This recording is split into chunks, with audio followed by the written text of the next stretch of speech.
আজ কদরের রাত। কদরের রাতকে নিয়ে আল্লাহ পাক একটি বিশেষ সূরা নাজিল করেছেন। إنا أنزلناه في ليلة القدر নিশ্চয়ই আমি এই কোরআন নাজিল করেছি মহামান্বিত রজনীতে। وما أدراك ما ليلة القدر আর আপনি কি জানেন মহামান্বিত রজনী কি? ليلة القدر خير من ألف شهر মহামান্বিত রজনী হাজার মাস অপেক্ষা উত্তম।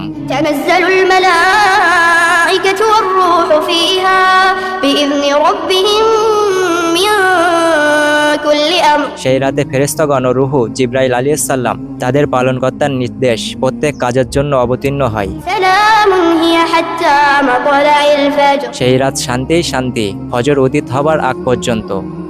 সহিহ বুখারী হাদিস অনুযায়ী রাসূল সাল্লাল্লাহু আলাইহি ওয়াসাল্লাম বলেছেন, তোমরা রমজান মাসের শেষ 10 দিনের বেজর রাতগুলিকে কদর তালাশ করো, অর্থাৎ রমজান মাসের 21, 23, 25, 27 এবং 29তম দিবাগত রাতগুলো কদরের রাতের জন্য সবথেকে সম্ভাব্যময়। তাই শুধু 27-এর রাতকে গুরুত্ব না দিয়ে এই 5টি বিজোড় রাতকেই গুরুত্ব দেবেন।